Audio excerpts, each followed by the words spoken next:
Good afternoon. My name is Jeannie Miller.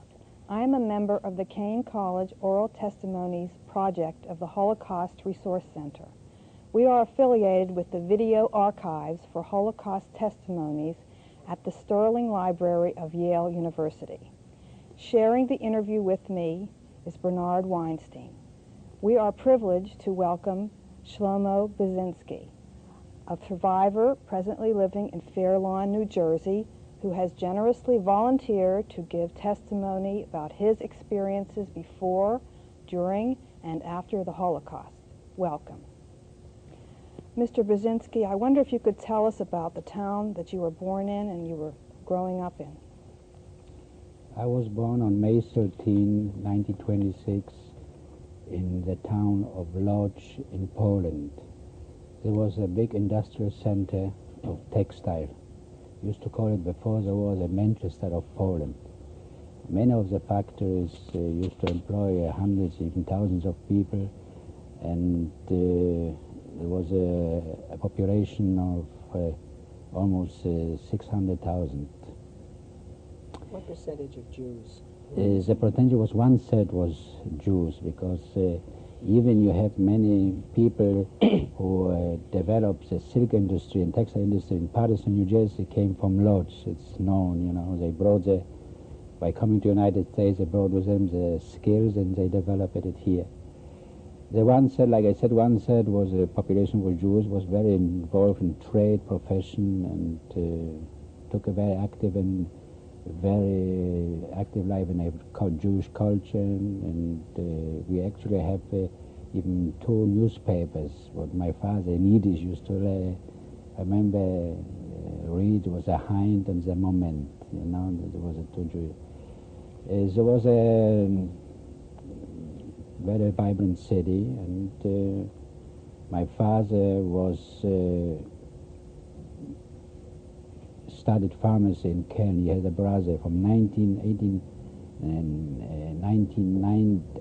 to 20 was in Germany. That time in the Kean University, I understand that only took 2 years that time to get another. And we had a, like we call a drugstore here in Lodz. And I had only older sister. My name is Manya. She was born on, I don't remember the date, but he was born in October 1920. I remember those things that my father came 1920 back from Poland, and he went to the army and fought with the Polish army by defeating the communists, and was in a famous battle was called the Miracle on the Vistula. Was a defeat the Bolshevik army at the time, the Poles, under the Marshal Piłsudski, the Polish marshal, and Poland became an independent state. We belonged to the middle class. We used to be members in a local synagogue, was in the neighborhood. We lived on the street was named Narutovica, number 40. Was in one of the best part of Lodz. Next to us was a big hotel, Polonia. The name was Polonia, you know. A little further was the main street. Piotrkowska Street was the main throughway, you know, all the cinemas and theaters, and where the young people used to promenade, you know, forth and back. It was a short distance. We live on a 4 floors on a 5 floor house. It was a very modern house with the elevators at that time, what was not so very popular in Poland. Actually, we was a middle class, but compared to our neighbors, we were, can say, you know, very poor, because many of the neighbors was very rich and very influential people in the industrial part of in Lodz. But we had a 6 or 7 room apartment. My mother had always help, you know, as a maid, you know, a young girl, a Polish girl. We used to help out with the household, and downstairs we had our store, you know. My father every morning used to go downstairs, and he had also a help, assistant, a girl, and I used to, in the age of 6, I started to attend a private school, Jewish private school, with normal. The education age was in Poland from 7, you went to first grade, but if you went to a private school, you could start at the age of 6. And all my life, actually the next 6 years, I went to a private school. I was a very reader. I read we had a library not far, a private library, and I was very interested in reading, different books like Zen Gray and Karl Marx and, all those Jack London and Victor Hugo, even at a very early age. And I also took interest, by reading newspaper. I remember being the age of 9, there was the beginning of the Ethiopian War with Italy, all the atrocities and Haile Selassie. I remember there was even a song in Polish was they wrote, what I even still remember was they wrote about the war. And after was the civil war in Spain, 36 started, and I remember as a kid, I was very, active, very interesting, what's going on. I had an older sister. We have a very comfortable and pleasant life. She went actually already, when the war broke out, she was 18. And she finished high school, was a high school, but also had a commercial background. It was a commercial background. Every year we used to go rent, a cottage like here in the Catskill. We used to go over there next to Lodz, very wooden areas. What we used to rent a cottage, and on Sunday my father used to come like Saturday night, to visit the family, and Monday morning used to go by train back. And in the last year, my parents bought me a new bicycle, English-made bicycle, and the last year of the war, we actually stayed over there. We couldn't get back when the war broke out. And I remember I was standing over there and seeing the Polish army, as they received, they went back, they left Lodz and went back to Warsaw. And I was standing with my bicycle, and a Polish soldier came and took the bicycle away and just said, "What's that?" I couldn't, but we knew that, the war is going on, and we had a very hard time to come back because there was no way. At that time when you went, you had a part of your furniture and special clothes you took to the summer. You used to have a truck bringing you back and forth. There was nobody to take it. We had everything to leave, and a neighbor who had a car, he took us, he brought us home. And my mother was very sick. She got dysentery, from that time. Before we go forward, I'd like to just go back a little bit and ask a couple of questions. First, in the years before the war, what did being Jewish mean to you? Our town was a workers' town. It was a very strong socialist movement. We knew that the Jews in Warsaw were very, treated very bad because the national, organization were very anti-Semitic. We had also an anti-Semitic organization, in Lodz, but like I said, the workers, were very, very organized, and the workers, many of the factories belonged to Jews, and they were very well treated by the Jewish owners, Like we had over there, BIEZUNSKA Manufaktura, what Mr. Max Kohn was the owner, and the director was Rabinovich, David Rabinovich, and he lived in the same house where we live. And I remember my first, when the workers marched, the police even stood inside the houses. They didn't trust themselves to show up and actually I never experienced, some personal, anti-Semitism. In fact, I had neighbors, they have a big grocery store, and they had 2 sons. And the 2 kids were my friends, We used to go, across the home was a big park. In wintertime, we used to ride a sled, and I had a big Canadian sled, it was very special sled, And they had a big dog, and we all 3 used to go over there, and the dog used to pull us with a sled. They had a big German Shepherd, what they call. But my mother was happy having those friends because they all protected me from the other, Polish kids. Nobody could touch me because those little boys used to protect, and I was very welcome in their home, and we were very never. But personally, I didn't have any trouble feeling, anti-Semitism. My sister, she belongs to the paramilitary organization. When going to school, every had, every kid, in the high school had to. And I remember she used to come home. You used to have the, dark brown skin, brown shoes, the khaki children. She got even a small for shooting, a small medal. But her name, I don't know, was Marysia. In Polish they call it outside Marysia BIEZUNSKA. It was an extreme Polish name. Biezunski it's not a Jewish name. It's an extreme Polish name. And maybe maybe she escaped, over there in that organization in Innuendos to being Jewish or anything, But we know what's happened to the Jews, We know that in Poland that time, there was like in Krakow and the Warsaw universities, the Jews were not allowed to sit, There was a strike of the Polish students even before the war, that they didn't want to sit with a Jewish student together, they had to stand on a side.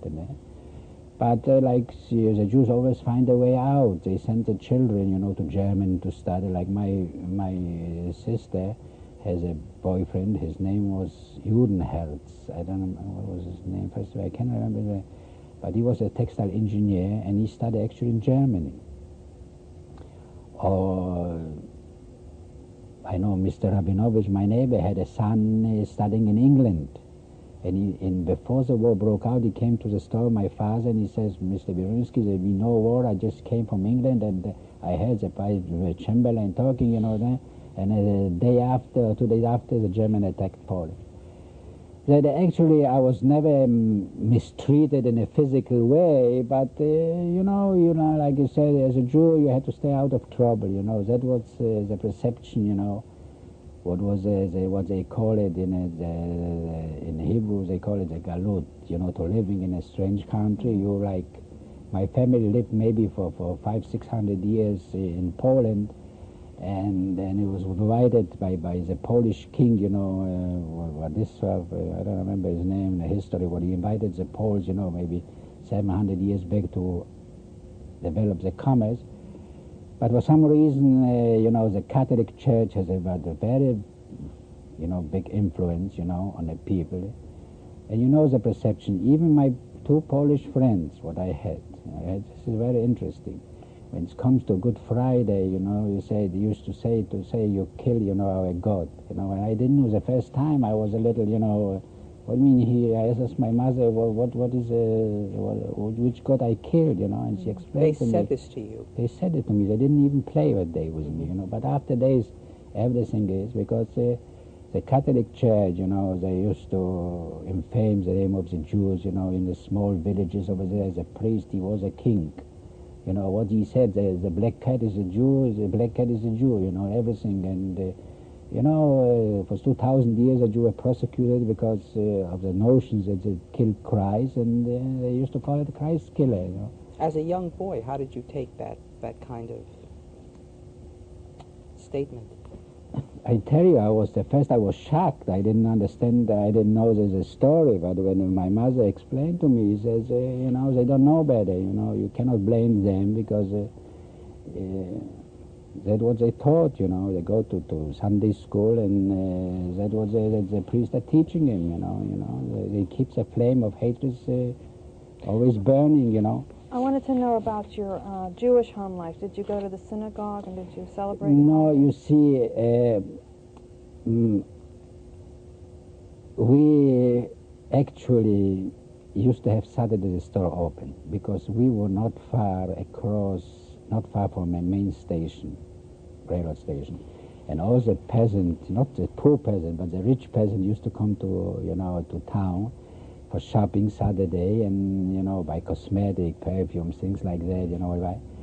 And it was a very important day, you made on a Saturday, the income was much larger than during the way, and from material purposes, the store has to be open Saturday. But we observed Saturday, Friday night, we used to have all the family, really, ritual Friday night, evening meal with fish and meat and cake and even coffee, I remember coming home from school, I used to get a light meal, like a hamburger, because evening we had a big meal. And Did you go to Hebrew school? yes, we went in Hebrew school, and I went to a Jewish private school. Always Hebrew was one of those, but it's amazing that I was always so bad in Hebrew that unbelievable. I came to Israel and I speak Hebrew. Now I can remember that the teacher says he's a terrific student, only say Hebrew. He doesn't go there. For some reason I couldn't catch it up, with the Hebrew lesson, but I did very well in Israel. And we used to go to the holidays. I cannot say that my father used to go every Friday. No. We used to on a big holidays like the Passover, Yom Kippur was closed, then 2 days of a New Year, the main holidays we used to be upset. When did you notice that your environment began to change because of the war? At this time when you went on a summer retreat? We came to the summer retreat. The men brought us back, and my mom's mother had to go to a hospital. And the hospital that time was very crowded because already the war was in progress, But Lodz was bombed and was not damaged because actually, I think what I understand, the military commander was named Frank, and Frank is a Volksdeutsch. Means they call it Volksdeutsch. Was a Polish German. For some reason, they bombed a little, by artillery. They shelled it actually, and after 6 days, the German were in Lodz. That's it. And You're speaking of Hans Frank, the Governor General? No. Another Frank, And the war was, that's it. In 6 days, Warsaw was encircled, and Lodz was, they marching, I remember, and they put big proclamation that all population of Lodz has to come out, to the main street, Piotrkowska, what Piotrkowska is, goes to Warsaw, to the west, and we have to, show our appreciation to the victorious German army, and believe or not, everybody went. I went myself, the kids said, and I was very impressed that time with the military. Were these proclamations in Polish? Or no, in German, in Polish and German, yes. And there was the main city hall, and they put on a city hall, they put a flag out from the fifth store to the big swastika, the German, from all the front. And as a kid, I ran also, you see, and I was very, they came with a tremendous might, everything like the Polish soldiers used to march. They came all motorized, with cars, with trucks, with tanks, even the horses used to be on track. They have some kind of cavalry, they were all. And the hotel next to us, Polonia, they throw all people out, they have to, there was all in Jewish ownership, in fact.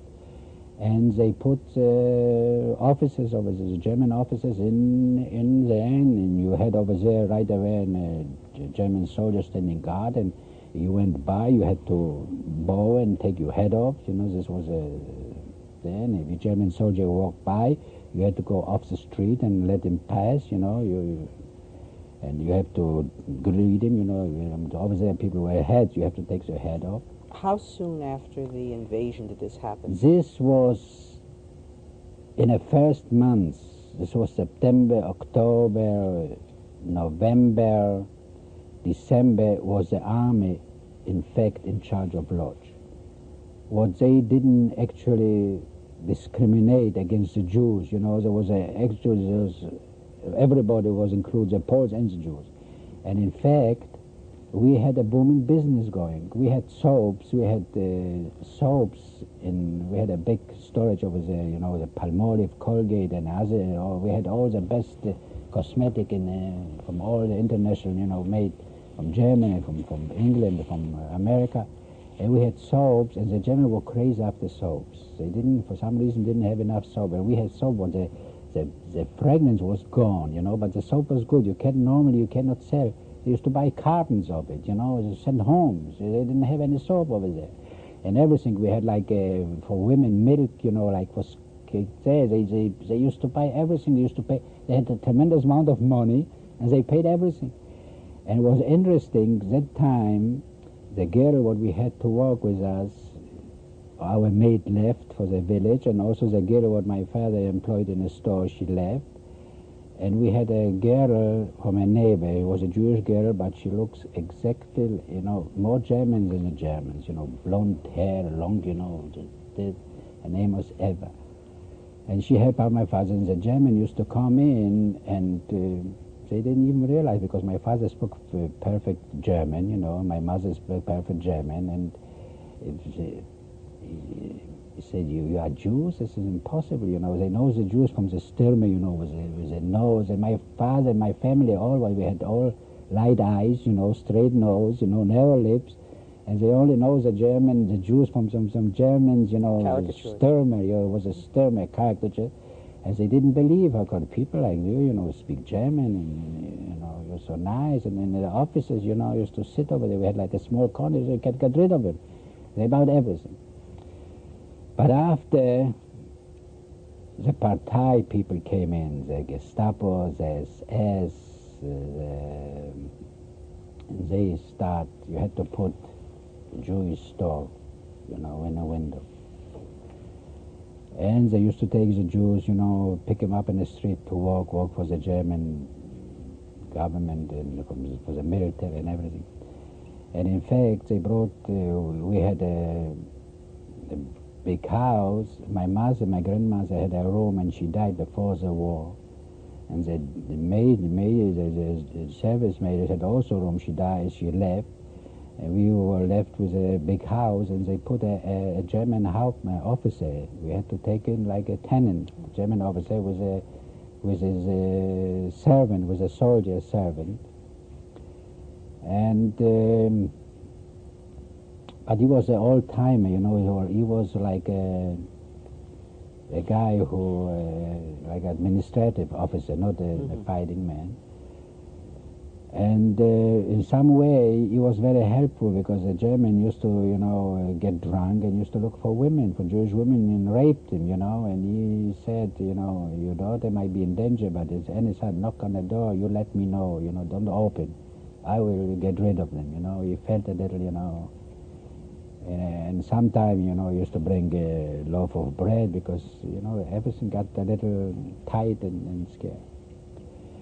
But one day, for some reason, I don't know, because my father, the pharmacist, he was an officer in the Polish Reserve, but in 48, in 39, they didn't call him to the army.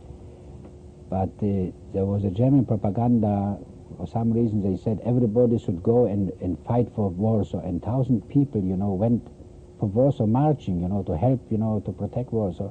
And they used to came with planes, and shot, they massacred the people on the roads. All roads was blocked, The Polish army couldn't move. It was like some kind of plane, to block the road. And my father, he saw many men left, and my father saw that it's no business, I never get, alive today. He was an old soldier. He came back. Was this the first real atrocity you saw taking place? Which Yes. involved mass killing?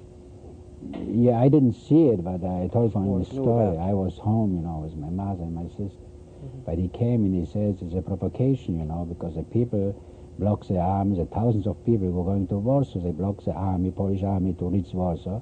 And the German, came with those Stuka, those planes, and they just massacred them with machine gun fire, it was a big... And he said, after the second attack, he said, there's no way I'm going to do that. I'll go back to my family. What's happened. We had a neighbor with a son, and he went over there, and he came back after the war, but they also, didn't survive that, I don't know. But after that, the worst thing what happened, there was in January, I remember it was in January, we had some prominent Jewish neighbors, I told you. One of the neighbors, Rabinovich, he had a car, was in Poland, there was a chauffeur, in Poland, that kind of chauffeur. You have to be very prominent. He took his wife as a chauffeur, and he has a daughter, and the two sons were in England that I'm studying. And he went to Latvia, to Lita, Latvia, and from that he went to, I don't know where, but he lived in Mexico after the war. And the loss of, there was a Jews lost in Lodz, you cannot even imagine, you know, the factory, the Max Kohn also, I think it was in Mexico, left for Mexico, but those people at that time already multimillionaires. They had 10,000 of people, you know, working for them, you know, in the textile industry. There was a family, Posnansky, what they had all like a castle villa in the middle of Lodz, you know, surrounded by a big fence, you know. They used to be a customers of ours, and by telephone they used to deliver. And we went to the Posnanskys, and I used to go to deliver. I only just wanted to go in and see, you know, the riches of those people I live, and they give you a good tip too.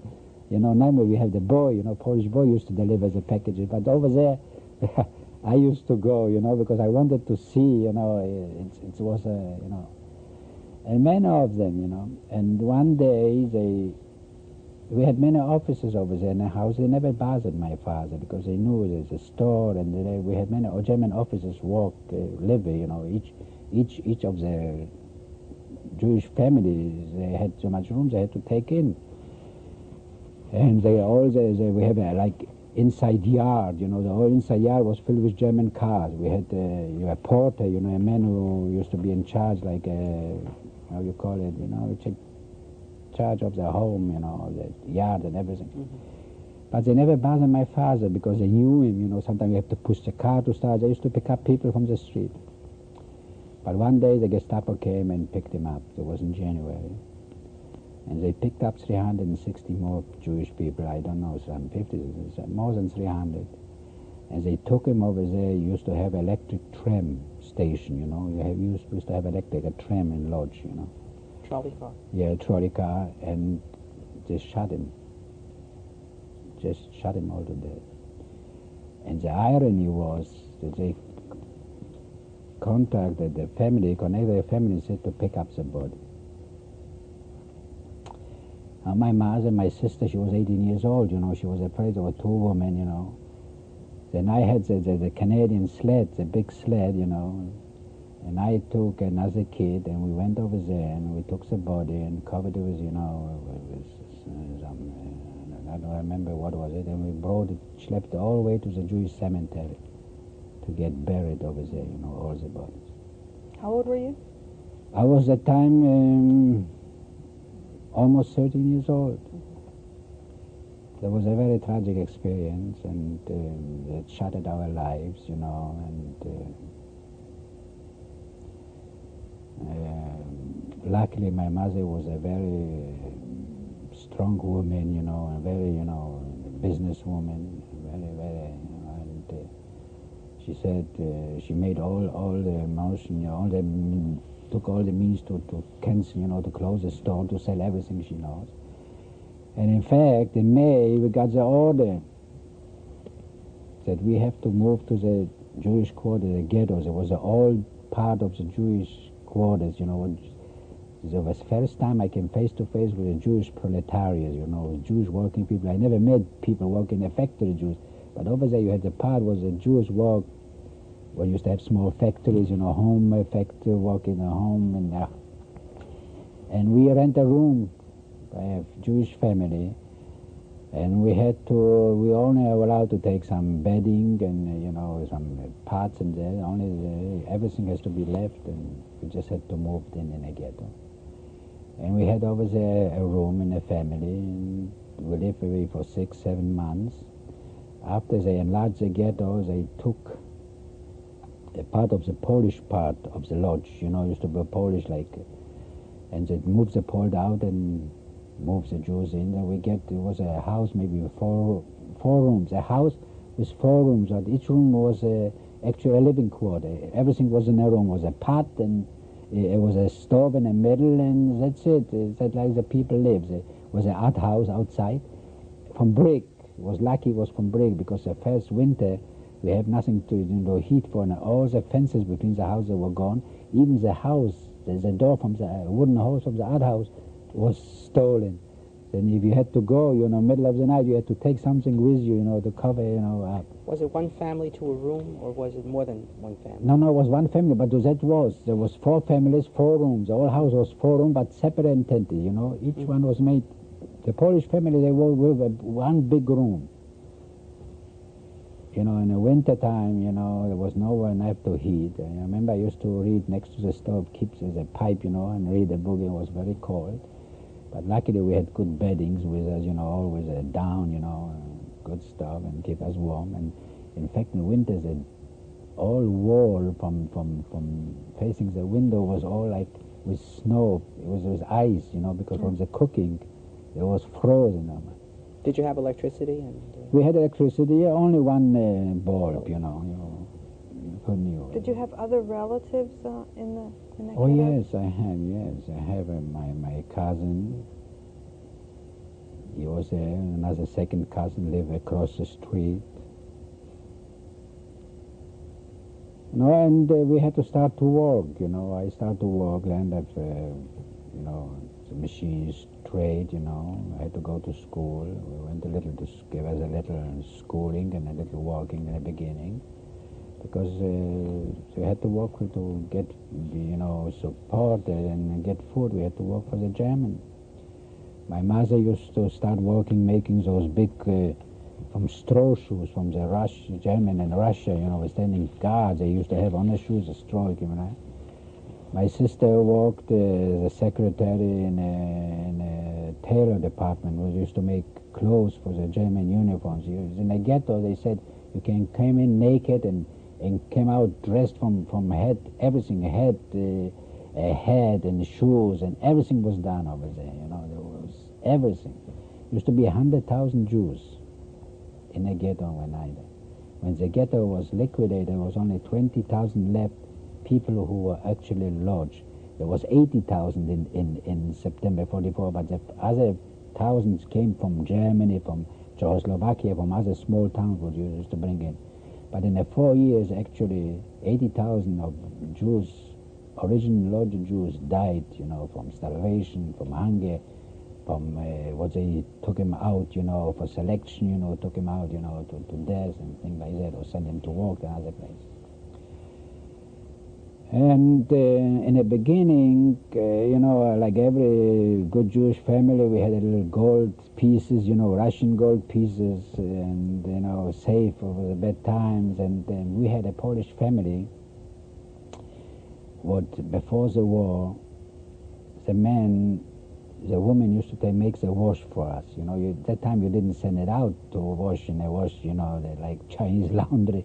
You had to upstairs, on top you have this big tub, and came a woman every month, every 3 months, I don't know, and she used to wash the wash, and you have to spray partition over there where you hang it to dry it out. And the same thing was, the main for heating used to be you use a coal. And the coal used to come a truck and put the chute down in the cellar, the coal, but the coal has to be brought up the 4 floors to a special, like a kamer, they used to call it, like a room where you hold your provision, apples and the coals. And her husband used to bring the coals up. And also, before Passover, he used to take, all the carpets, downstairs and beat them up, dust them up, it would be like work for us, from time to time. And those people, I was as a kid in the Jewish cemetery over there, even though it was a ghetto, there was no guard over there, and you could sneak out on the Polish side, and we had make up with him, and we gave him the gold, and they gave us a little food, that the first 2 years we managed a little better with the average Jew, because the rations were you get a bread, a kilo, actually you got 100 grams of bread a day. And a little brown sugar, a little oil. The only thing for some reason you had, I don't know why, was they call it ersatz coffee. This was actually some kind of wheat was burned, was roasted, and you cook it with the water, and you had some brown coffee. I don't know, this was supply, it was in any amount you wanted, you can buy it. if you didn't have enough sugar, you use saccharin, you know, those. And in the ghetto, the famous supplement of if you were lucky, what we had some connection with the kitchen. You have soup kitchen over there, like in a resort where I work. In the factory where you work, you get a soup lunchtime. But interesting, the soup was only a little water and then 4 pieces of potatoes, you know. And you always used to be amazed, like she picked up, you know, the shovel was a litter, you know. She picked up and you said, oh, so many potatoes, I'm lucky. She put it in. Everybody got those 4 pieces. And she was an expert. The woman, she gave it how she did it, you know. But the other supplement was that we were lucky. You had somebody in the kitchen. They give you the potato peels, and the potato peels was so thin. The people who peel the potato was like an artist. You wouldn't believe. But even you get a kilo or 2 of the potato peels, you put it through the grinding machine, and you took, you know, the coffee, the wheat, the coffee, what you had, you cooked it, and you throw the water out because it was bitter. And you took with the potato peels, you mixed it together, you put a little oil, a little saccharin in it, and you put a little flour, what you have over there, and you cooked it all night in another pot, and in the morning, you know, it was cooled off. It was like a cake. You know? That's what you took as a supplement, you know. We used Did to it have get... any taste to it? Okay, we'll talk about taste. The ration was very meager. My mother in 43, especially the older people, you know, they got all sworn, you know, and they had some from black market over there. They had some, they call it vigantol. It's a kind of fish oil. I don't know. It was very expensive to get. You know, you have to. And you have to have a little connection. If you have a little connection, you know, like I had somebody who works. He was a policeman in a bakery. You know, you have special police, Sonderpolizei. We used to keep on the bakeries over there with a big road, not to steal. And they had a little garden, and I used to go in the garden over there and help them. And they give me some pieces of bread, you know, before I went to work, you know. You have to have connection. After you used to get vegetables, you know, sometimes you used to have potatoes or radish, but everything was frozen for some reason. What was frozen? Not good. They sent it, you know, it was the Jews in the ghetto. Was there anybody there who knew your father, who was able maybe to help you or anything like that? What do you mean, my father? Who knew him when he was a druggist? Yes, that's what I tell you. I'm telling you, we had some customers, you know, they were prominent before the war. They were also prominent in the ghetto, you know, because the people of cultivated, educated people, you know. And I remember one was named Shlivi. He helped my mother, you know, to get the work. And the only thing what you had to do is they pull out all the bricks and you start your own garden, like in England, the Victory Gardens, you know. You grow on your own vegetables, you know. You grow anything, you have radish. You had the wheat, the radish has a big leaf. You eat the leaf too. You put it in water, you take the bitterness out, and you make like spinach, you know. You wouldn't believe. Coal. I remember, you know, I worked that time, but I worked like a night shift or a second shift. We had over there, before the war, they used to take from the factories, they used to be fired, the oven used to fire by coal. They used to call all the residue and throw it over in the fields. And was in the ghetto. We used to go as kids over there and dig and find pieces of coal, you know, and burn it, you know. The ingenuity, it's impossible even. You had to, but same thing, the big eaters, they died the first, you know, the strong, the big, you know, the people, you know. My mother always complained how I was such a bad eater I was, and I went for 3 months vacation, you know, I gained 100 grams, you know. I was always a skinny kid. But I remember, they said that the strong, you know, the strong people between the Jewish populations, they all died first because they just starved to death. There was no food, you know. They give you from time to time. It's How did your mother do? my mother I told you she walked, and you know we came home and we divide the food, you know, make sure that at the end of the week, you know, the bread was gone, you know. What can I tell you? But what was it? We had a big mischief because you know they had the names of all those middle class and wealthy Jews. Was a KRIP, was a Kriminalpolizei in Lodz, and the main honcho was named Suter, and he grew with Jews together. He spoke Jewish like a Jew. You wouldn't even believe. You don't know. He used to go in the ghetto and ask in Jewish the people, when is Hitler going, you know, going to be dead, you know? What do you think that the goddamn German going to lose the war? You know, some people didn't know. They might be getting involved in you know, they arrested. And they arrested my mother too. And she said she was over there for 3 weeks. She came back a broken woman completely. Not only mentally, but physically you wouldn't recognize. She lost tremendous amount of weight. Besides what she was, you know. And he says he came to her and he told, you know, as a Spitzrud, you know, as a riding this. Riding. And yes, slapping and beat up and says, where do you have the harte and the weiche? Harte was hard dollars, you know, coin dollars. Weiche is paper money, you know. He knows all the Jewish expression what it is. You know, I know you had, and my mother said, I have nothing. And they came to my house, to our house, and it took called my sister out from when she walks, and they looked the house, and we had a scale home, you know, from brass. They took this, and they found a golden ring that was missing. My sister had a ring with a ruby in it, and they found the ruby was misplaced someplace, and she didn't, you know. And he said, where is the diamond? My mother says, no, the diamond was a cheap ruby. Luckily they found it, you know. Otherwise you never know. But this was very bad, and she never recuperated really after that. You know, she was a long time, she couldn't go to work, she had to stay in bed, and she became very, very bad. And then in 42 was a big, the Sperr, as they call it. There was a big, they took the people, they closed up each part of the town, and they selected the people, you know, who has to live, who has to go, you know. And I had an aunt, my uncle, he was sent out years before.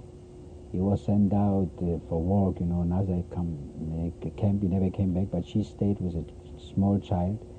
And the rumor was that I went over there, ran to bring it over to us, you know, and she saw the German coming, she just jumped from, it was a child from I don't know how many stores, and, you know, she killed herself. They came to us too, and my mother, my sister, amazingly looked very well, you know, for she was a young girl, 18, 19, 20, you know, she kept herself very good, even with that little food what he had. And I and my sister, we passed, and my mother was arrested. And she was should be sent out, but I tell you, the men in Stiebe was our customers and a friend of us. You know, you had some, you know, there was in the Polish, not in German took it, but the Polish Jewish police, you know, over there had a place, you know, where they held the people, and he came, and for some reason they released my mother back, and she survived. There was a very bad time because for a week we didn't get nothing, no food, we shouldn't even go out the street. But what I heard over there, the place where I live in the Lodz was outskirts of the city, and we have over there the ghetto administration used to raise over there vegetables, potatoes, you know, carrots.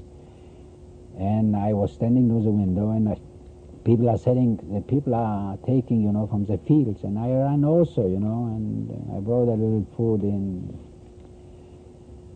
But this was the end, you know. My mother, she was released, and they came to our thing, and we had everything prepared, and we waited downstairs. We went in hiding over there in the fields, and we hope maybe we survive, we stay, but We were not arrested even by, we were arrested by the German field gendarmerie, you know, military personnel who took, besides SS. And they took us out, and he says, we asked him, can we go home, you know, and take our things? He says, yes, go home. We took our the rucksack, you know, the backpack, and that's it. We came, he said, like a bebop before, you know, he talked, you're going, you know, to be, don't worry, the Russians was only in September, I told you, in August 44, was a Russian used to stand 100 kilometers from the Vistula, and they stopped the offensive, and he says, the Russians are going to kill you, you work for the German government, and now we're going to bring you back to Germany, he says, nothing going to happen, we want to protect your life, take big pots, he says to him, and take only what you needed, but take big pots, and we come over there, you will have plenty of food, now the good times are here. And then what he believes, he took us to the station, they gave us only, you know, a loaf of bread, a little sugar, and what I told you, they gave, for some reason, everybody, you know, a head of cabbage. People were so hungry, you know, they ate everything, but they saved, like, you know, hungry people always save the bread, you know, and eat the cabbage, and it took us, I don't know, 50, 40 people, you know, in those cattle, you know, they call the cattle, you know, close on the small windows. There was one pile over there. That was unbearable, you know, what was going on, you know, the people, you know, used to, stomach, you know, used to throw out, you know, they grab the food, they try to eat and everything. And we lined up, you know, one day we came, instead of jamming in good life in the big pots, we lined up in Auschwitz, Birkenau. How long did you travel from Lodz to Auschwitz? I don't know, maybe 2-3 days. In total darkness with just that little bit of light? Yeah, from the small window when you had the light. Yeah. And that's it. In Auschwitz, we came to Birkenau.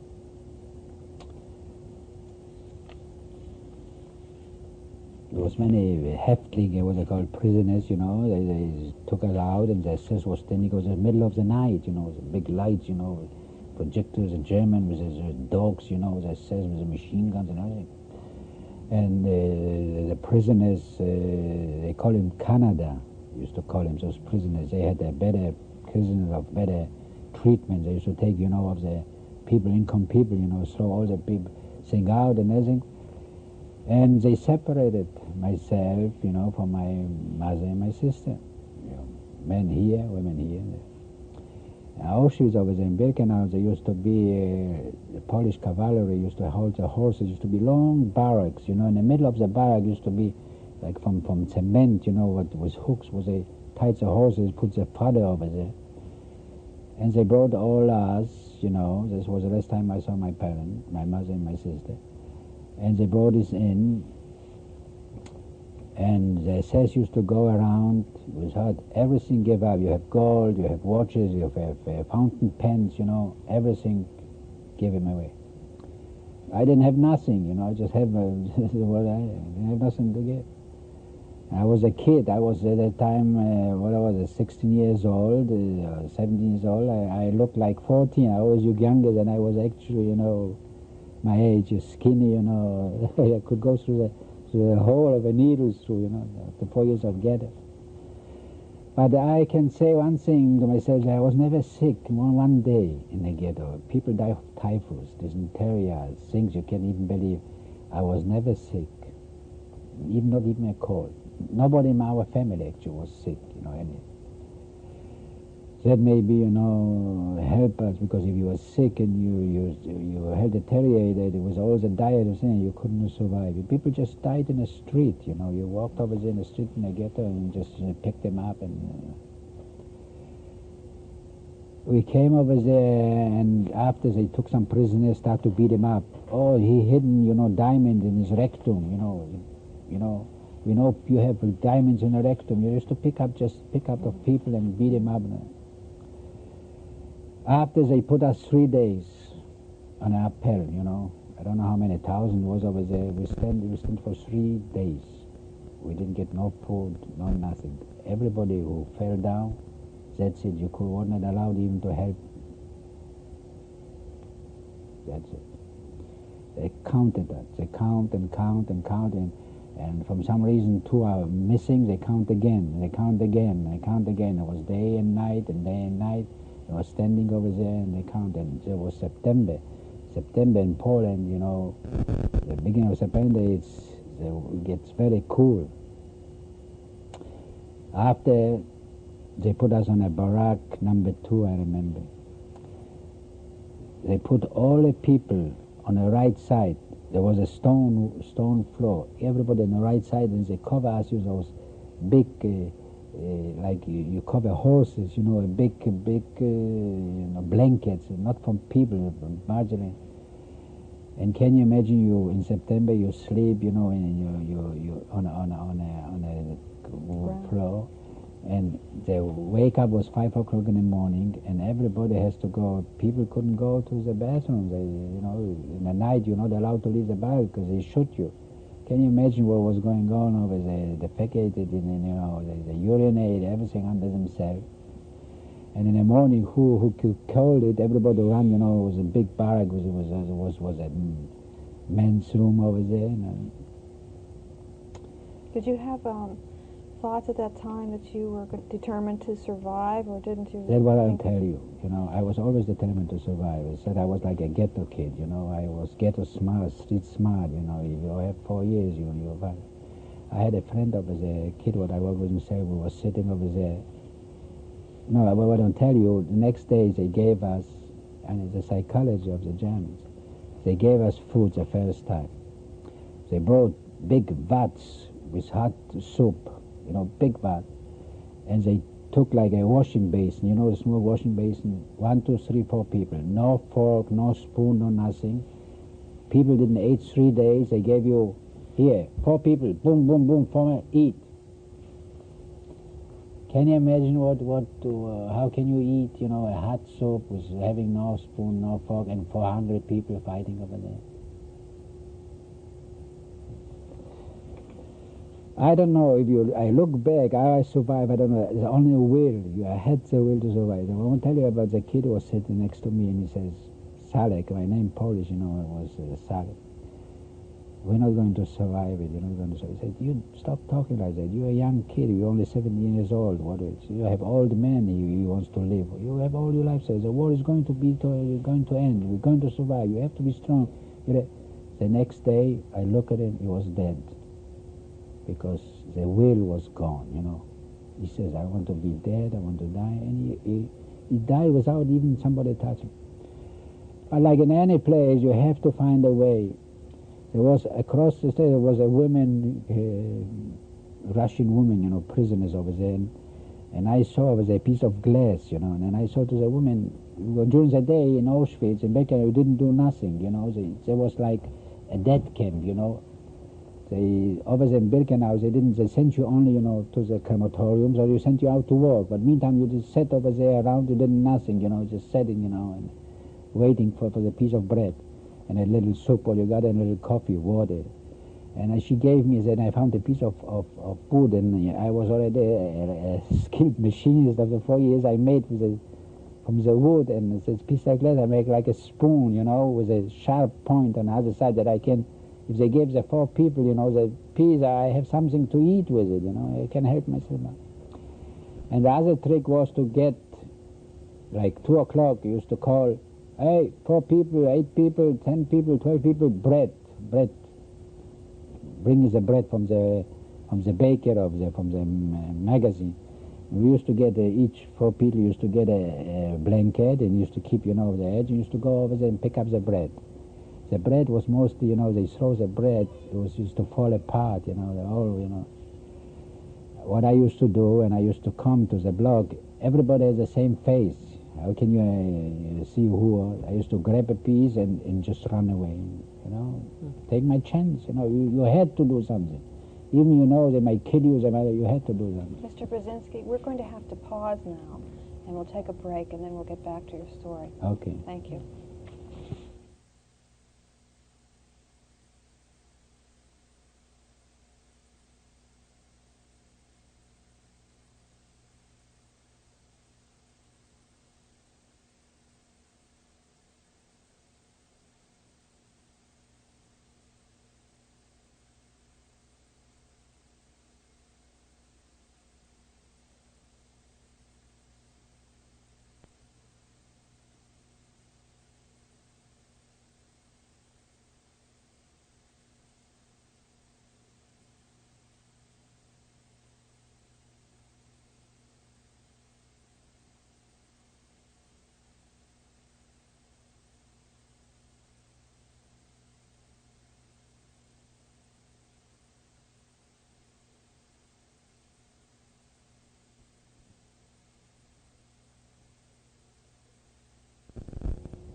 Mr. Biezunski, we'd like to go back to an earlier part of your life when you were involved in a strike in a metalworking factory in Lodz.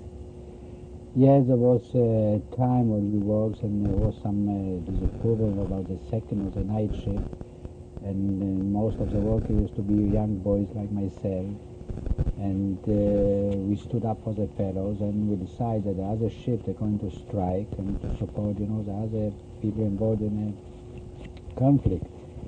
And being young, we didn't really understand the consequences, what a strike means, in the German occupation.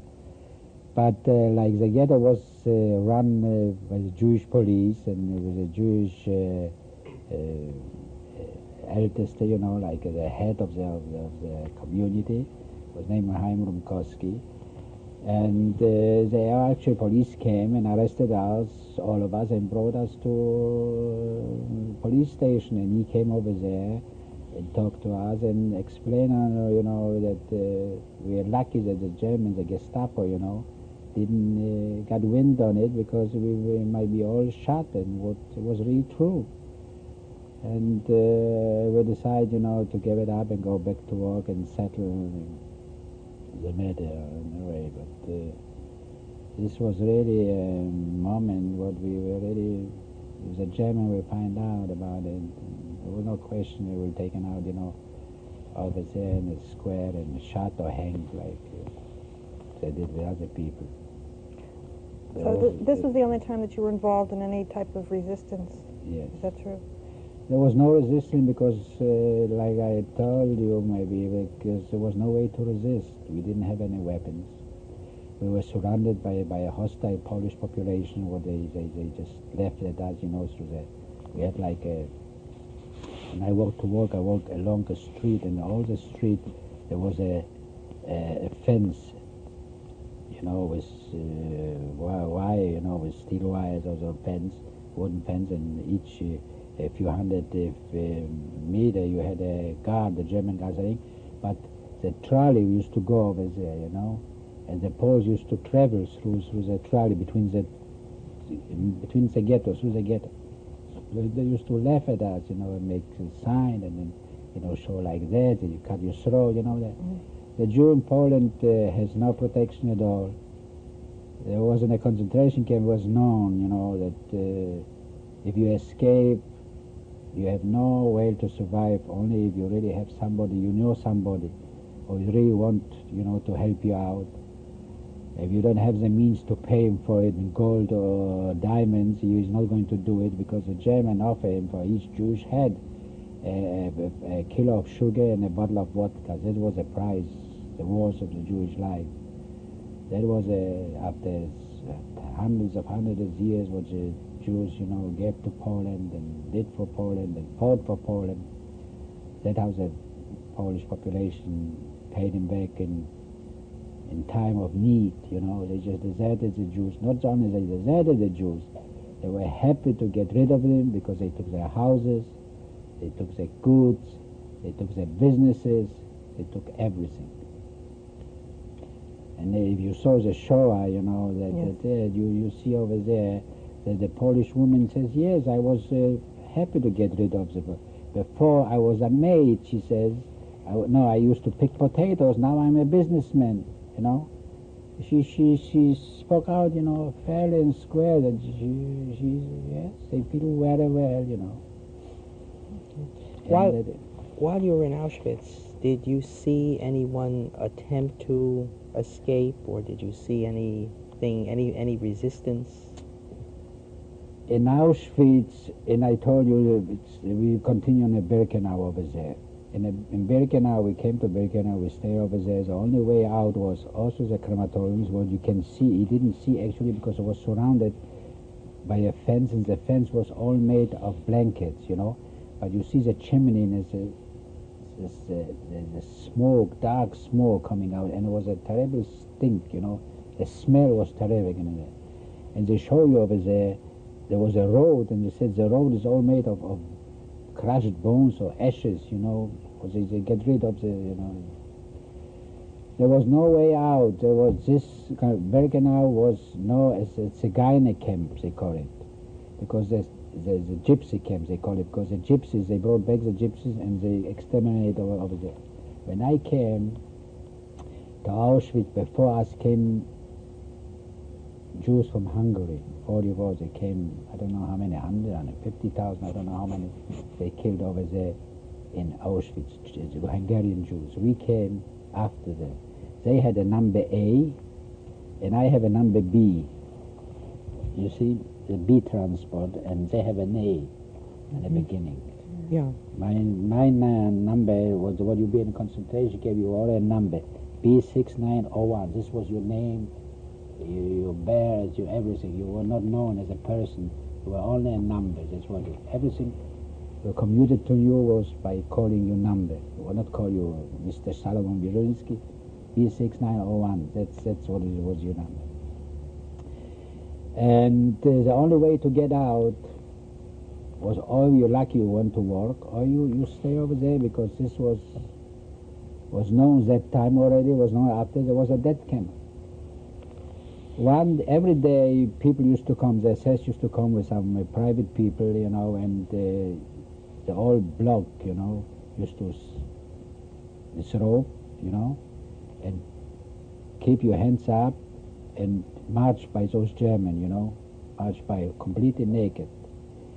And they used to look at it, how you survive. The notion was, when you had on your cheeks here some meat, you're walkable. You can walk a little more, you know, you can make it. If you would have had no meat here on your cheek, then you're a Muslim.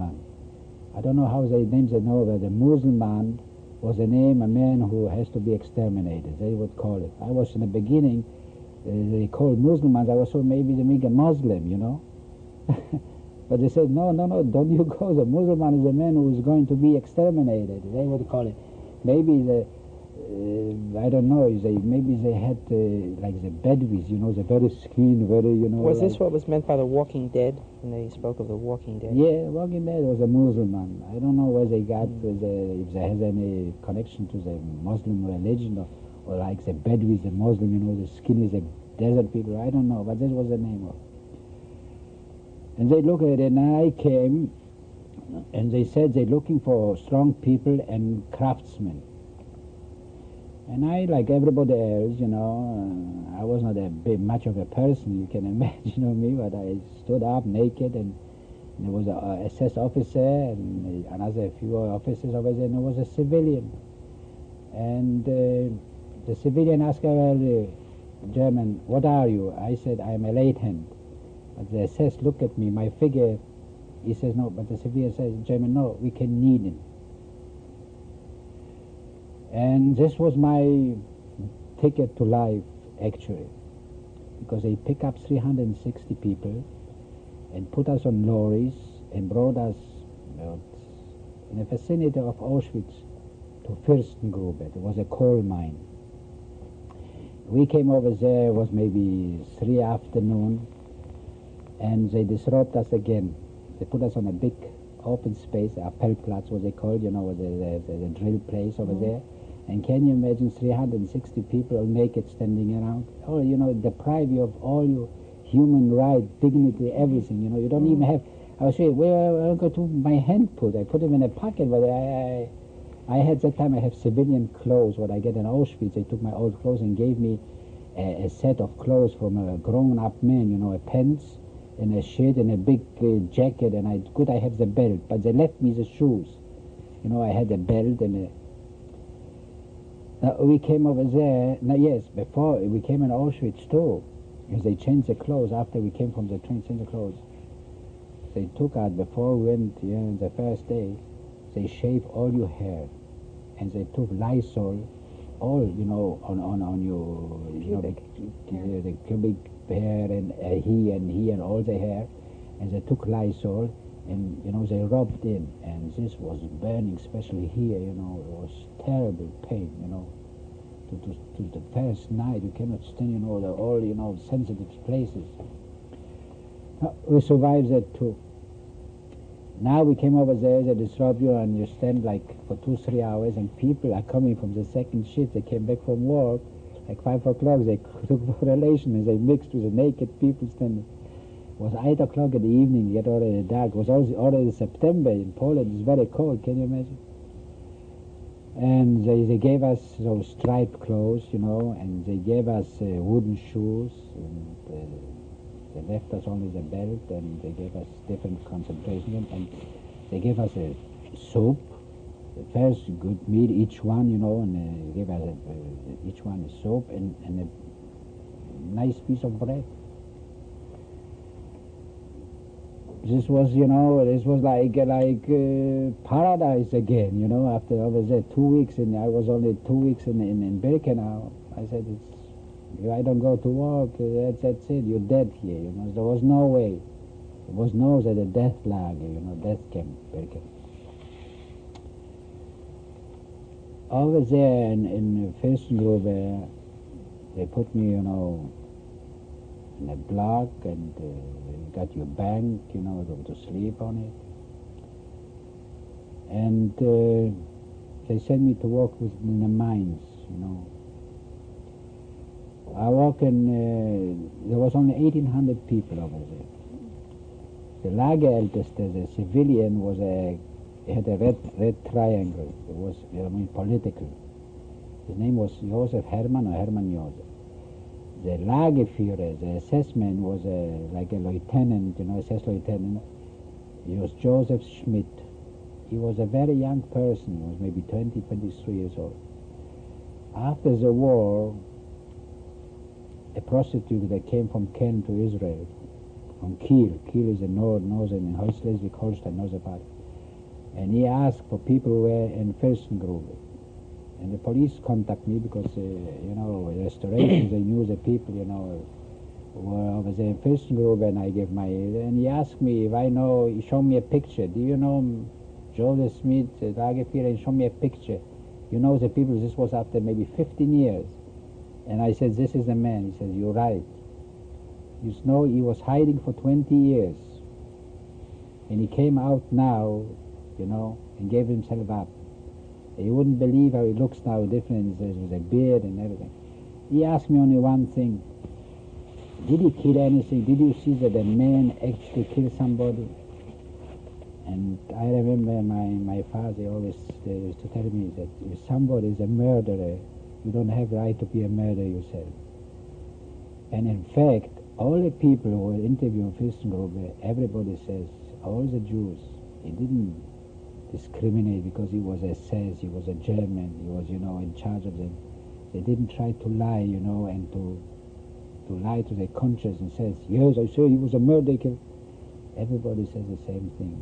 No, he was not. He never killed nobody, and it was true.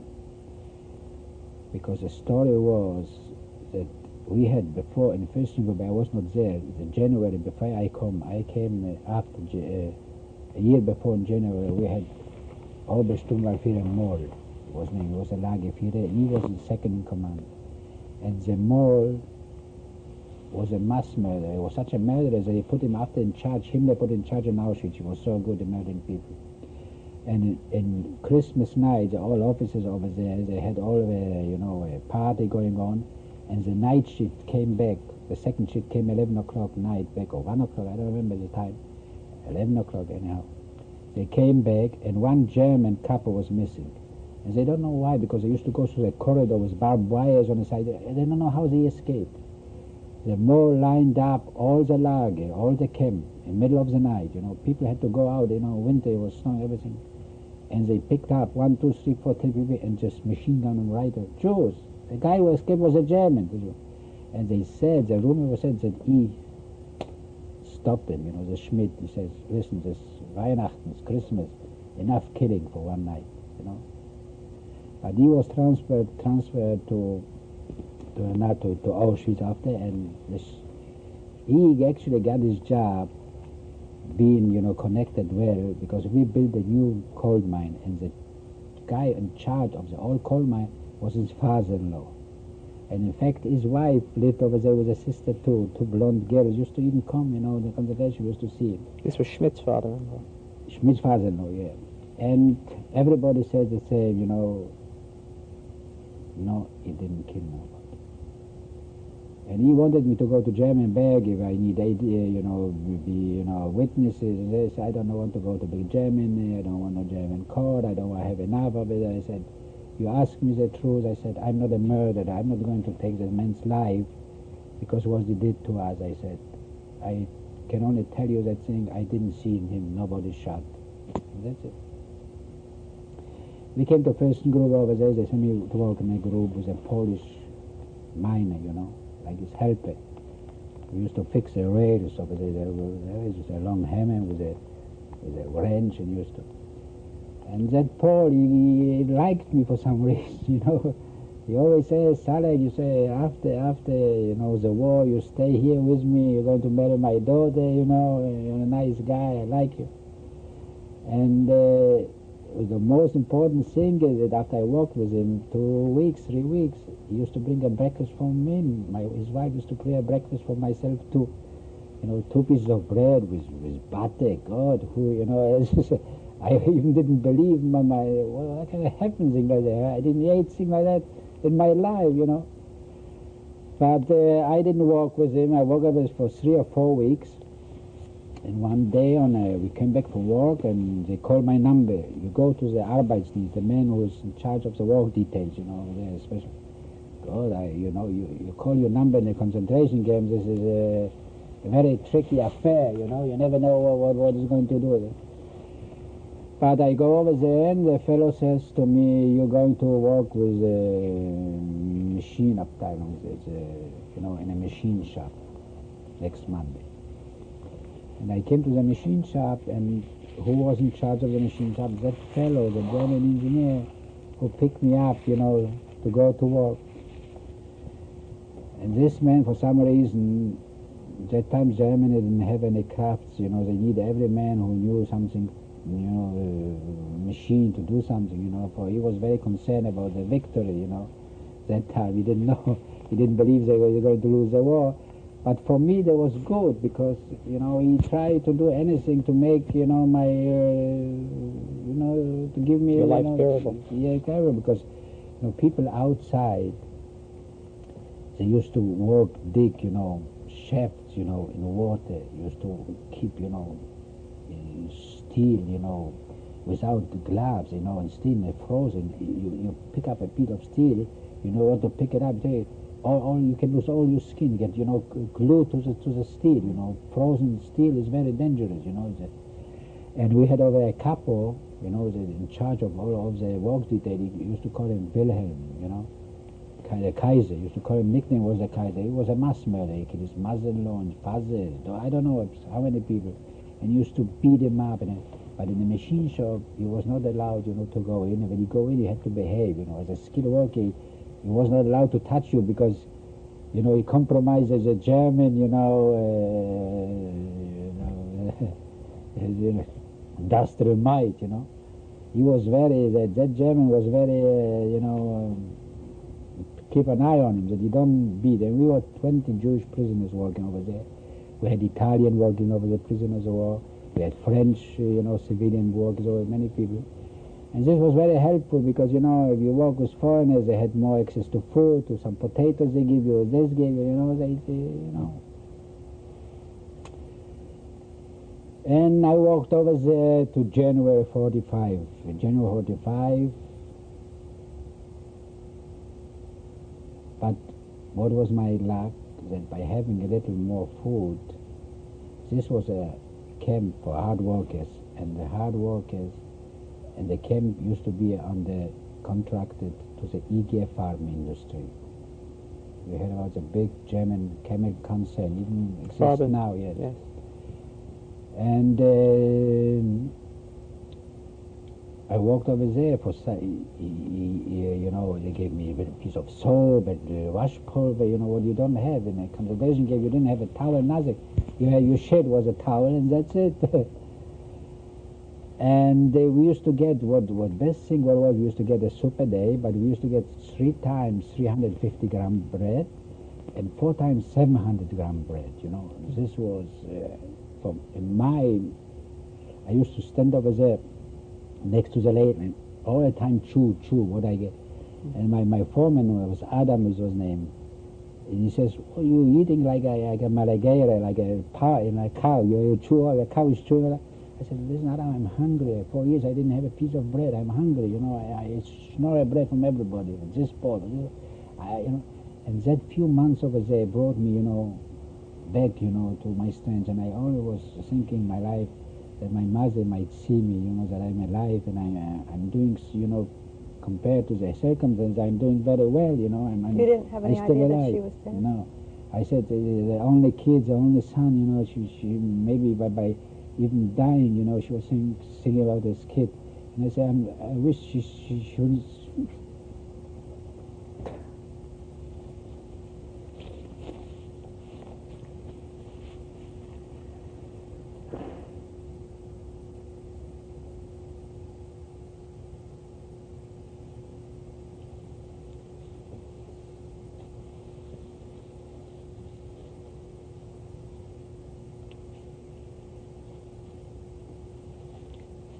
Yeah, and this was, you know, that I came a little, you know, to my strength, you know, over there.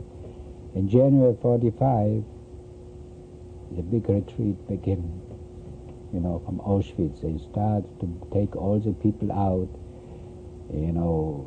Somebody tried to hide himself, maybe survive in Auschwitz. They kill all of the people, maybe few only survive as a Russian gang. And we were actually normally a strong bunch of people, only 1,800 of us, and we started to march. And I remember the guy from the camp gave me a trumpet on my hangman. I don't know what it is. And we walked over there, and we had some carriages where we had to push. And I had a friend, his name is Henrik Franz, who still live in Israel. They gave us 2 sticks, as says, and put his kid back on it, and we had to carry it for him, you know. And we marched from Katowice to Gleiwitz, I think maybe 80 kilometers, I don't know, but, you know, the snow, you know, and people had those wooden boots, but I was lucky in a concentration camp, and I work in a machine shop. They had to give me leather shoes, you know. I couldn't walk with a whole shoes. They give me leather shoes, and the snow didn't stick to it. You can walk. And we walk over there, and all the time they're shooting in the back, they're shooting everybody who left behind, they just killed it. You have to go forward. There was no way. Some people maybe escaped, but I tell you, I never had, I don't know, I never tried to escape, I don't know why. But we was, you know, carrying those sticks with a kid bag, and even they says, you know, that time they says, they even couldn't make it, you know. But I said to the friend, listen, we're not going to make with this kid back here, just throw it away and just run forward, and that's it, because we all have the same green hat like that, and the stripe, you know, overcoat, and who knows, he's going to look like. Did you have any idea where you were going? No, they just they moved us, you know, they says, you know. We came and we throw it away, we ran away, and he was hollering over there, where am I singing, and we forget it. What was then we found over there, we rest a little, we found one of the lorries what we had, what we push, you know, the small lorries. And on the lorry in a concentration camp, they make pea soup, you know, from powder. You will add water in the piece of wine. I saw that thing. I said, you know, you never know, you know, some this is food. I had an extra shirt, you know. I took the shirt and make from 2 of those arms. I make like a sack, you know, and put the powder in and put under my head. I said to my friend, the Franz, the Henrik, he said, maybe we need it, we'll take it. Now, we came to Gleiwitz. Gleiwitz is now the Polish called Gliwice, now it's Poland. That time was German. Oberschlesien. We come to there was a station, you come in a station, and bodies, like woodlarks, you know, woodlarks, this way, you know, 5-6 feet high. Just people, human bodies laid up like corpses, you know, not just thrown, like laid up nice, like wooden logs, you know, like you store wood. stacked. Yeah, and stacked, and they put the chlor or something, white powder on top of it, you know. Right. And they put it all in a station. We couldn't get out. We didn't have to. There was a cabinet over there. All night I stood in a cabinet and sleep. There was no place to lay down. It was all. In the morning, they said, everybody on the railroad up. There were open lorries, not closed this time, open. You know, like you move coal or anything. Okay, open lorries. And yes, what I had when I went from the concentration, I took one of the. I had a good blanket, you know. It was a woolen blanket from the rich Jews. They took away, you know. They gave it, and I made a hole like a puncher, you know, like the Mexican. I put on myself as I wearing like that, protect you for the winter. It was genuine. Poland is not. Open lorries. I said to my friend, we had a mess thing like, you know, food, a pot, and here's a pot, and we come out and we sit down on the lorries. Oh, it's nice. We're going to go. We cannot sit anymore. More people. We cannot stand anymore. They pat the people, you know, like herrings. And what do you have to be lucky? You had your back against the wall, because people in the middle, they got crazy. They jumped out. They got all crazy. You wouldn't believe what was going on that train. They put the train. They couldn't go through Poznan, you know, to Germany. That went, you know, you have to go through Czechoslovakia. For 7 days we traveled with that train. We came the first time, we had a Croatian SS. I will never forget, we came the first time and he says to us, we had no food. They didn't give us, they gave us a piece of bread and that's it. After 2 days, you didn't have any food. How many was lucky. I used to take, you know, with our belts, we used to take the pot and we used to pick up some snow. And I had the powder, I mixed it together and we ate it, and this was so salty, you know. What you ate more, you want ate to drink, but we were lucky, we were next, you know, you were protected, your back. The people in the middle, they eat their belts, they eat their shoes. You wouldn't believe was nothing to eat, nothing to drink. They got mad, they got crazy. The first, after 2 days we stopped, and then the SS says, throw out their bodies. We says, what kind of bodies? There's no body. Everything alive. Look down. We look down. We didn't wait. We stand on dead people. What do people do? They start the dead people. First they start looking. Can you believe that the people after 2 days they were dead? They still have the bread. They didn't eat the bread. They saved it. Used to rob them of what they had. You know, maybe they had some food. We had to open. You know, so. Line him on a line over there next to the, you know, stop him up, everything. And I remember he says, everybody up, and we went up first, and one guy didn't make it, and he took his gun and shot him, and we all dicked, but he saw his hands, you know, like he grabbed his hands inside, and you know, and he shot him again. This was a Croatian was assassin in our concentration. We drove to Czechoslovakia.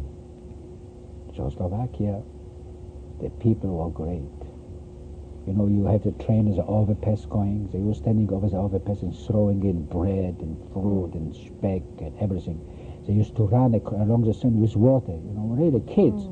But they said used to not shoot them, but they scared them away.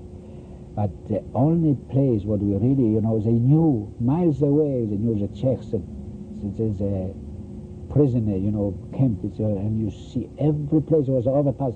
They just throw everything what they had dumped, you know. And we came to Prague.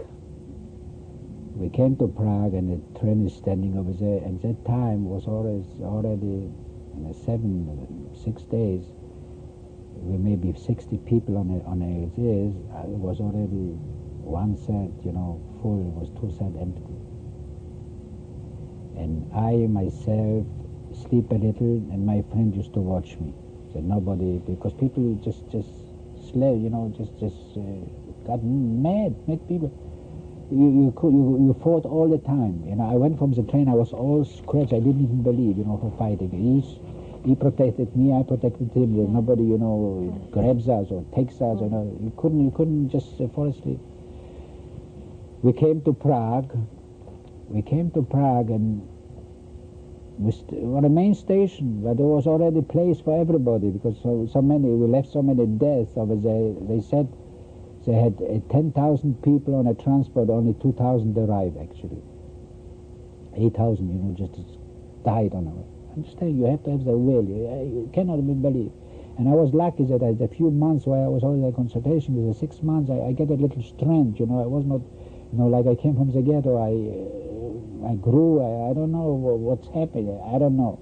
Maybe it was just the lust for life. Who knows? And can you believe the standing over there, a whole lorry is a luggage, full with the German bread, the military bread, and a soldier is standing over the old guard, the old German. And I said to him, German, I said, sir, we didn't eat for 5 days. Can you give us a piece of bread? Will you believe he took a bread and gave it to me?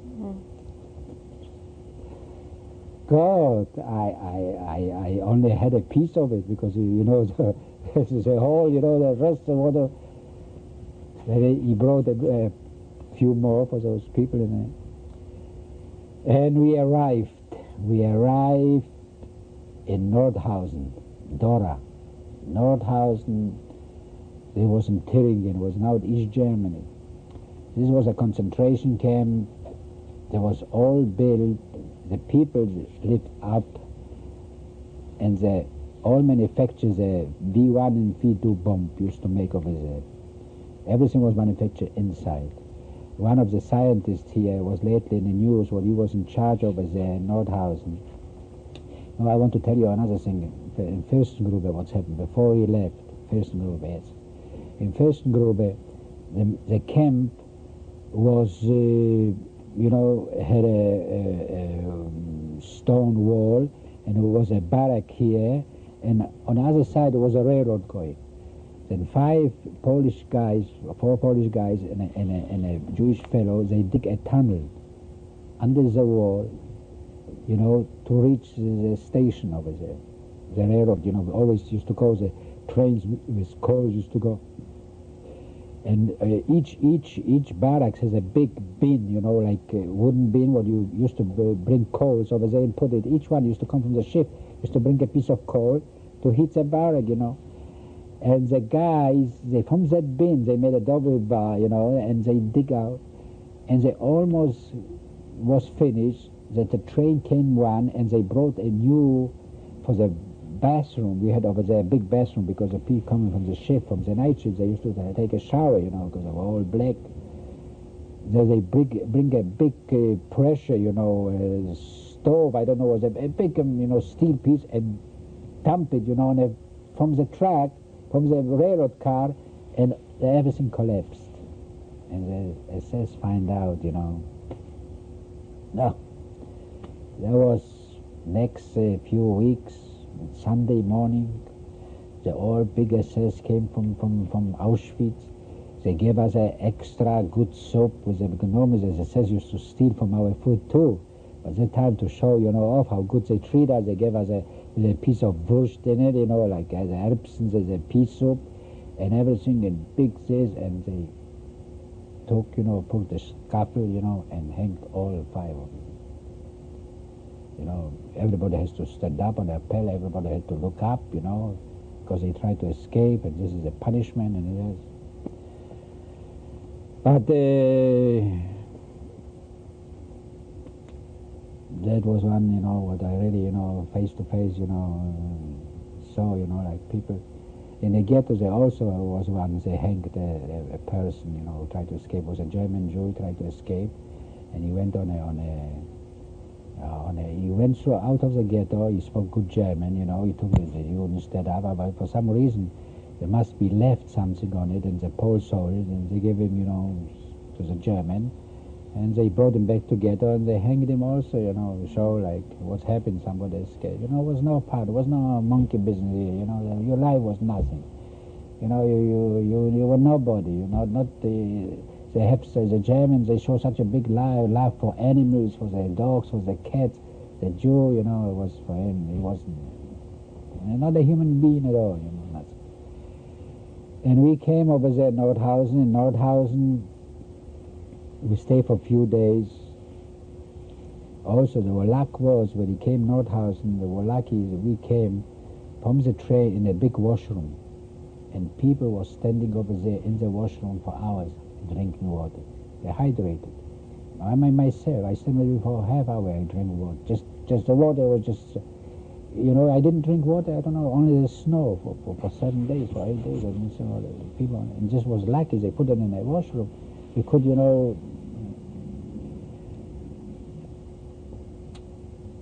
we went over there and we came and we hang around for a few days and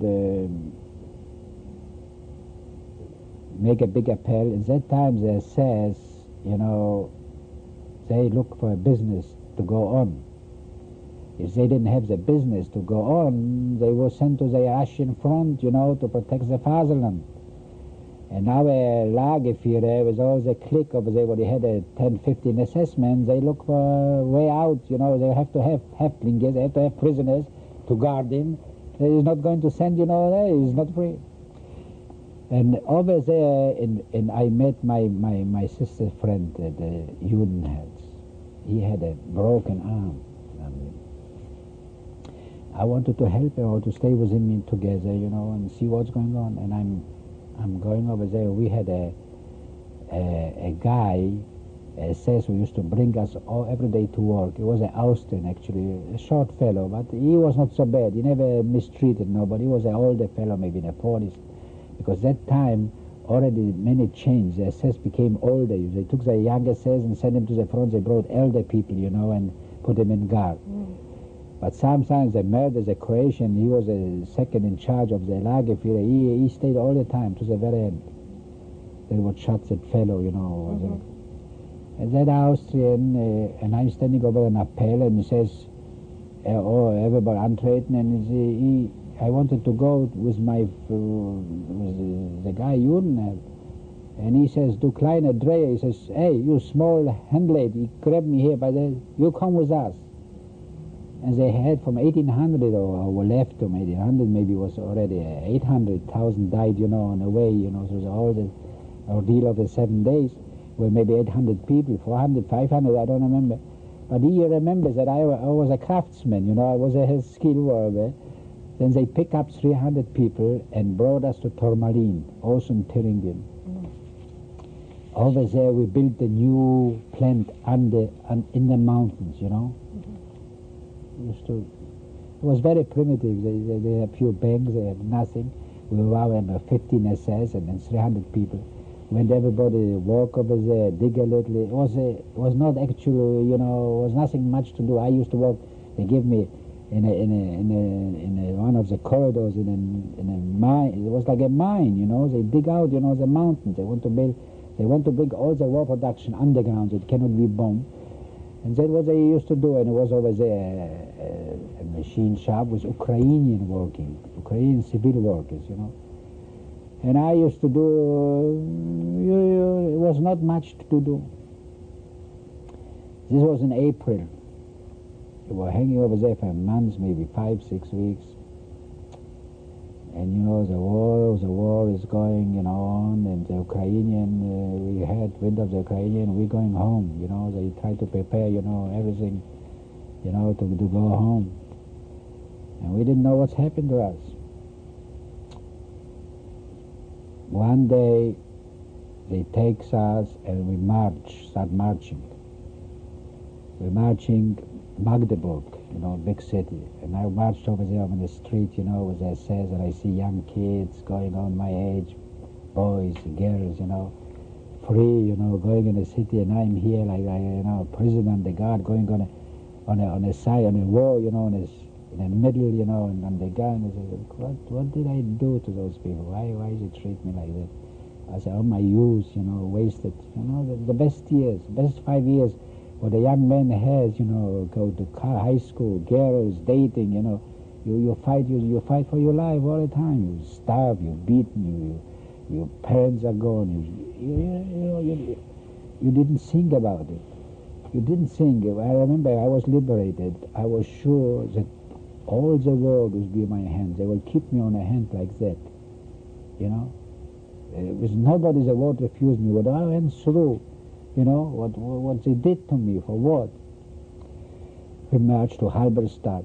As I said, you know, we marched days, we marched too. They brought us to the Elbe River, and they put it on a big ship, you know, in a towboat, you know, a boat. In front of it, they used to schlep two of them, you know, two of big, how do they call the lorries, you know, those big lorries, and up front is an engine, you know, with a, and we go for 2, 3, I don't know how many days. We went all the way to northern Germany, to the Kaiser, from the Elbe and the Kaiser Wilhelm Canal, and we lined up in Lübeck on the Ostsee, you know, the canal goes over the Lübeck and in the Ostsee. And they took us out, and what was it that they took us out?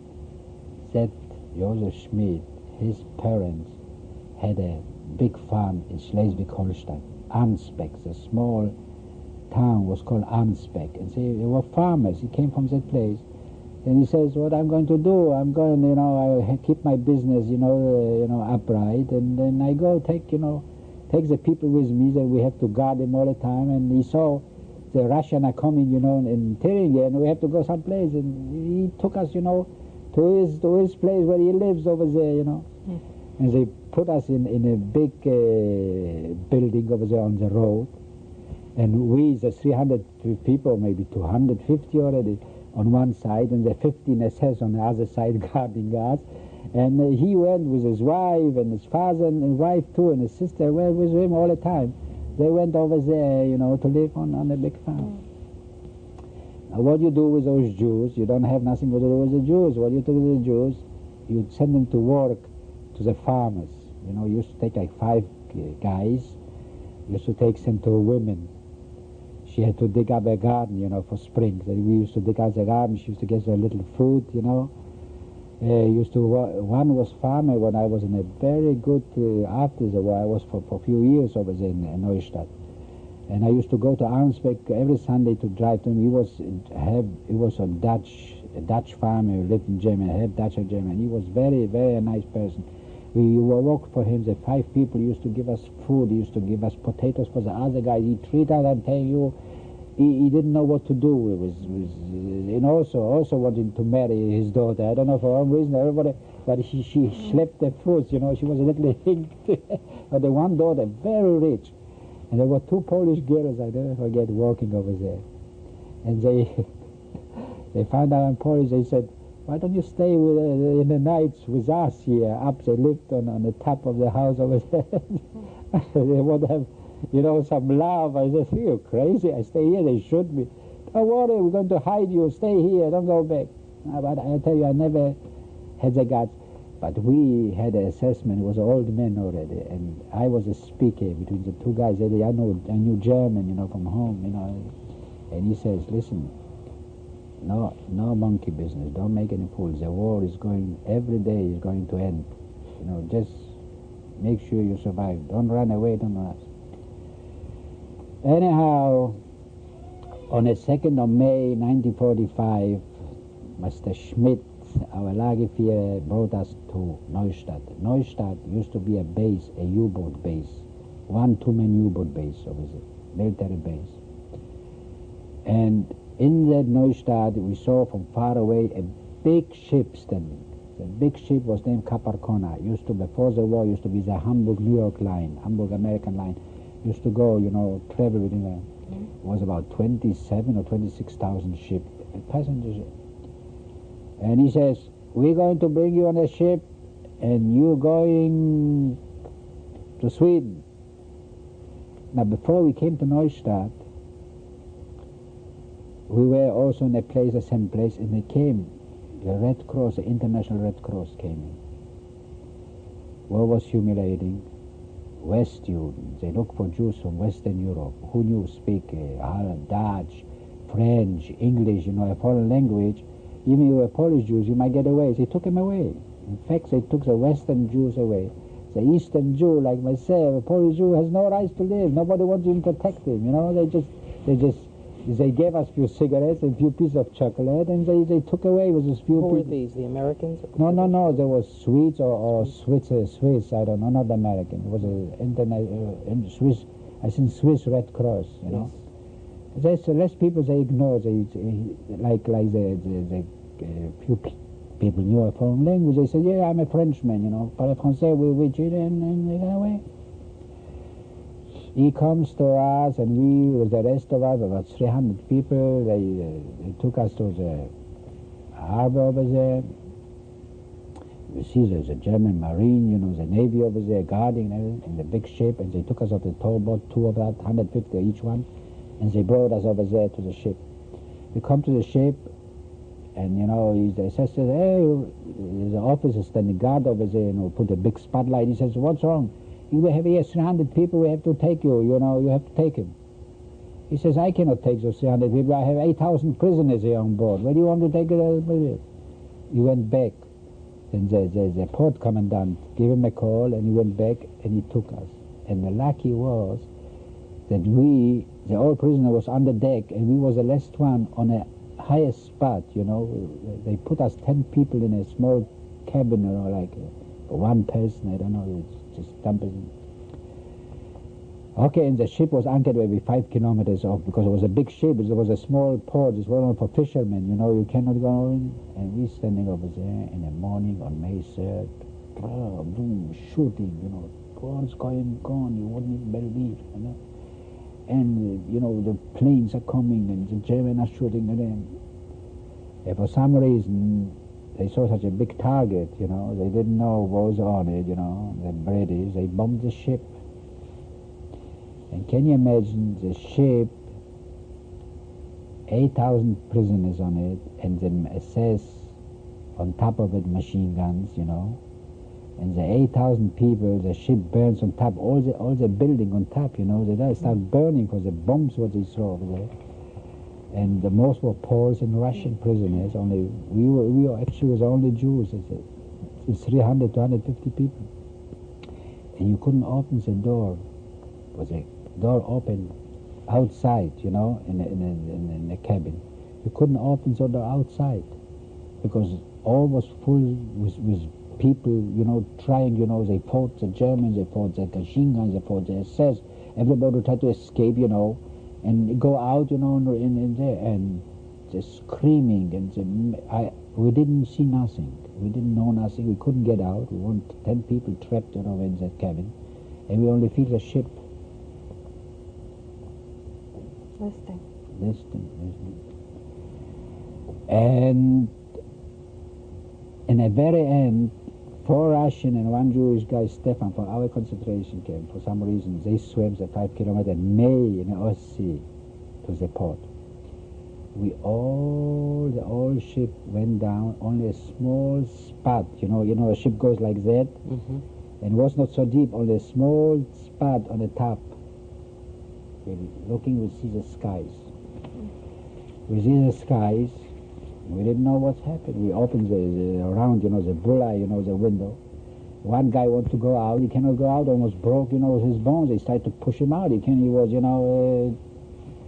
I was always, you know, a slim person, and I went out, and I go out, and the ship burned. It was terrible. But what the ship was anchored, you know, was big wooden post, tremendous big, like that, and was with big, you know, anchored to the post, you know, like big lines, you know, heavy lines.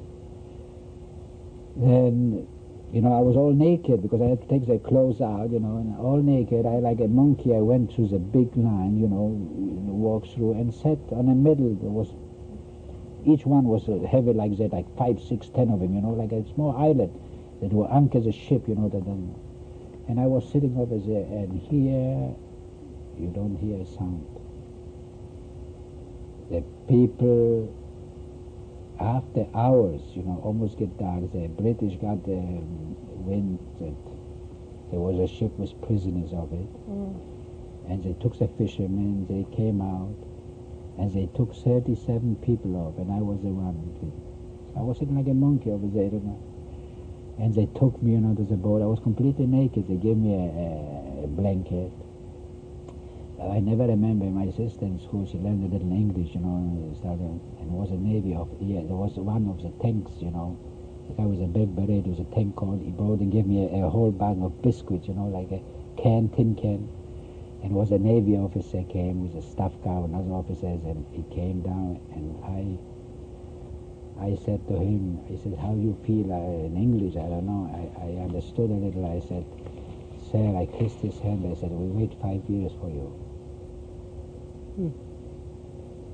And I had ammonia, I was cold, they took me to the hospital over there, and as the war ended, it was like nothing happened, you know, the German right away treat you, you know, like a patient, you know, it's you know, the change was so drastic, you know, the Russian policies, you see after the war, the German women with the black soldiers, you know, it's like, everything like was no Hitler, was no Nazism, nobody was a Nazi, everything was like Mitgänger, they call him, like they have to run after him.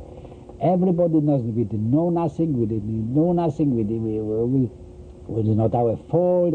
I went to the hospital, it was all German staff, they treat me like a real patient, you know, like I was nothing. Maybe they were afraid of the British, you know.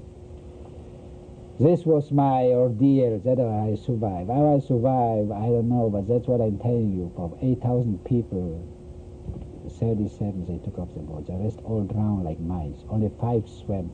The next year I was over there in Neustadt, and we used to go over. It was normal after a year we used to go swim. You couldn't swim, you get a terrible rush.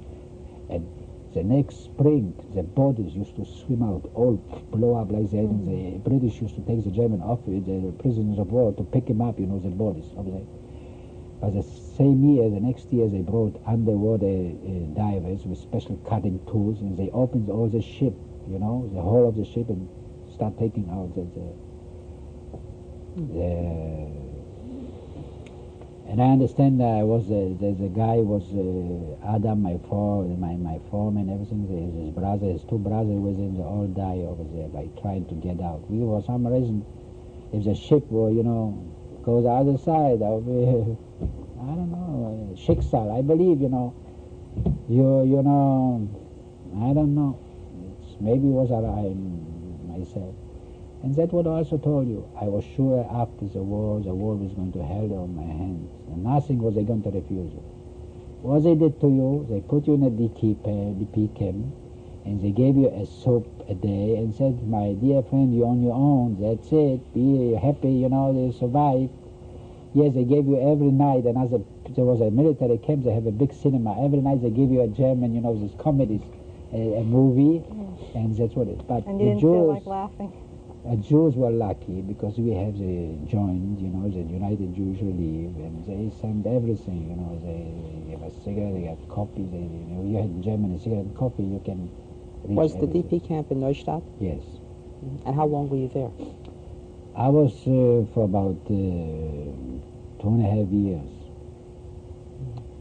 I worked for the Jewish Relief unit. It was a British, Mr. Card was in charge, it was a British unit. Also, I was like an interpreter, you know, between Polish, Jewish, you know, to English, you know. And we have some staff from Ireland, a Jewish couple, and one in Rosenberg, she was from South Africa.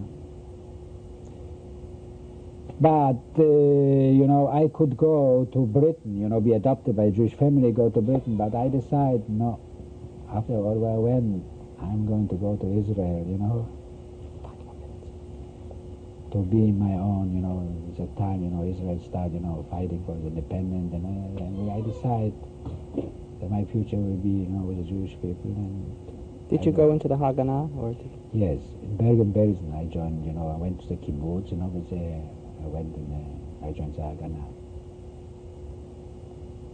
And you lived in Israel how long? For 19 years. Where and what did you do? First I worked, you know, in an electric company, you know, an Israeli electric company, and then I was 2 years in the military. In 48 I fought, you know, the 48 war. After I worked in a Palestine electric company, you know, for 5 years. After I was in had my own shop for 10 years. Under 67, I fought the 56 war, and I fought in the 67 war. In November 67, I came here to the United States. And your family, you married in Israel, and your... I married, my children are born in Israel. My Born. wife is Israeli born. So you haven't been far from war all of your life?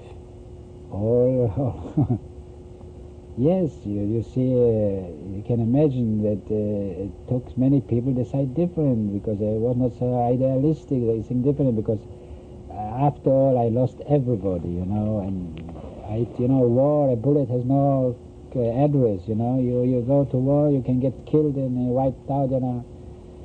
And then 6,000 die only in the Independence War. Can you imagine? That time, 10% of the population, and many of them were new immigrants, you know, that in a brother and a sister nobody knows about. I had some cousin over there in Israel, you know, at least somebody will cry a little after me, remember me.